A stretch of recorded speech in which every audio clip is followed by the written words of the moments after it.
अब बीजेपी मुझे गिरफ्तार करना चाहती है। मेरी सबसे बड़ी संपत्ति, मेरी सबसे बड़ी ताकत मेरी ईमानदारी है। इन्होंने मुझे समन भेजे हैं। मेरे वकीलों ने मुझे बताया कि ये समन गैर कानूनी है। बीजेपी का मकसद जांच करना तो है ही नहीं। इनका मकसद तो लोकसभा चुनाव में मुझे प्रचार करने से रोकना है। इनका मकसद है पूछताछ के बहाने केजरीवाल को बुला लो और उसे गिरफ्तार कर लो ताकि मैं लोकसभा चुनाव में प्रचार ना कर पाऊँ। शराब घोटाला, पिछले 2 साल से ये शब्द आपने कई बार सुना होगा।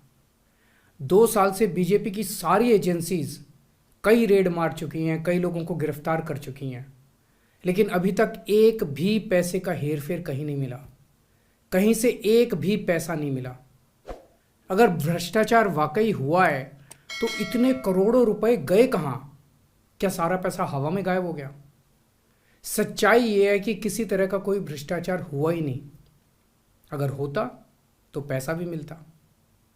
ऐसे फर्जी केस में आम आदमी पार्टी के कई नेताओं को इन्होंने अभी तक जेल में रखा हुआ है। किसी के भी खिलाफ कोई सबूत नहीं है, कुछ साबित नहीं हो रहा। खुलेआम गुंडागर्दी चल रही है, किसी को भी पकड़ के जेल में डाल दो। अब बीजेपी मुझे गिरफ्तार करना चाहती है। मेरी सबसे बड़ी संपत्ति, मेरी सबसे बड़ी ताकत मेरी ईमानदारी है। झूठे आरोप लगा के, फर्जी समन भेज के ये मुझे बदनाम करना चाहते हैं, मेरी ईमानदारी पे चोट करना चाहते हैं। इन्होंने मुझे समन भेजे हैं।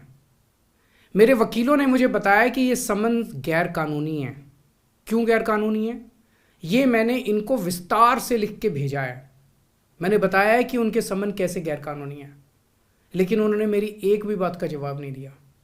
इसका मतलब उनके पास मेरी बातों का जवाब नहीं है। इसका मतलब वे भी मानते हैं कि उनका नोटिस गैर कानूनी है। क्या मुझे एक गैर कानूनी समन का पालन करना चाहिए? अगर कानूनी रूप से सही समन आएगा तो मैं पूरा सहयोग करूंगा। बीजेपी का मकसद जांच करना तो है ही नहीं। इनका मकसद तो लोकसभा चुनाव में मुझे प्रचार करने से रोकना है। ठीक लोकसभा चुनाव के पहले इन्होंने मुझे समन भेजा है। क्यों? इस जांच को चलते 2 साल हो गए। अभी ठीक लोकसभा चुनाव के पहले मुझे क्यों बुलाया जा रहा है? पहले क्यों नहीं बुलाया? सीबीआई ने मेरे को 8 महीने पहले बुलाया था। मैं सीबीआई में गया था, उनके सारे जवाब भी दिए थे। लेकिन अब ये लोग ठीक लोकसभा चुनाव के 2 महीने पहले मुझे बुला रहे हैं। तो बीजेपी का मकसद कोई पूछताछ करना थोड़ी है। इनका मकसद है पूछताछ के बहाने केजरीवाल को बुला लो और उसे गिरफ्तार कर लो ताकि मैं लोकसभा चुनाव में प्रचार ना कर पाऊँ।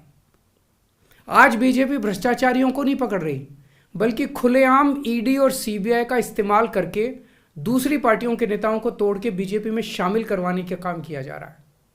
एक नहीं, 2 नहीं, कितने उदाहरण हैं जहां किसी पार्टी के नेता के खिलाफ ईडी सीबीआई के मामले चल रहे थे या उन पे गंभीर आरोप लगे हुए थे। जैसे ही वो नेता बीजेपी में शामिल हुए, उनके सारे पुराने मामले बंद कर दिए गए या ठंडे बस्ते में डाल दिए गए। तो जो इनकी पार्टी ज्वाइन कर लेता है उसके सारे मामले रफा दफा कर दिए जाते हैं। जो इनकी पार्टी में नहीं जाता वो जेल जाता है। आज मनीष सिसोदिया, संजय सिंह और विजय नायर इसलिए जेल में नहीं है कि उन्होंने भ्रष्टाचार किया है, वो इसलिए जेल में है क्योंकि उन्होंने बीजेपी में शामिल होने से इनकार कर दिया है। आज हम बीजेपी का मुकाबला क्यों कर पा रहे हैं? क्योंकि हमने कोई भ्रष्टाचार नहीं किया। अगर हमने जरा सा भी गलत काम किया होता तो दूसरे भ्रष्टाचारी नेताओं की तरह आज भी हम बीजेपी में शामिल हो चुके आज तो होते आज तक। इस तरह देश के ईमानदार नेताओं को जेल में डाल के और भ्रष्टाचारियों को अपनी पार्टी में शामिल करवा के ऐसे तो देश आगे नहीं बढ़ सकता। ये क्या चल रहा है? ये जो कुछ भी चल रहा है बहुत खतरनाक है। ये हमारे जनतंत्र के लिए बहुत गलत है। इसे रोकना होगा। मैं हमेशा देश के लिए लड़ा हूं। मेरा तन मन धन देश के लिए है। मेरी एक एक सांस देश के लिए है। मेरी खून की एक एक बूंद देश के लिए है। मेरे शरीर का एक एक कतरा देश के लिए समर्पित है। हमें मिलकर देश को बचाना है। मैं पूरी जी जान से इनके खिलाफ लड़ रहा हूं। आपका साथ चाहिए। Stay with the Times of India for news breaks, analysis, interviews and events. We bring you stories from your neighborhood and from across the globe as well. Subscribe to our YouTube channel. Hit the like button and press the bell icon so you don't miss any of our videos.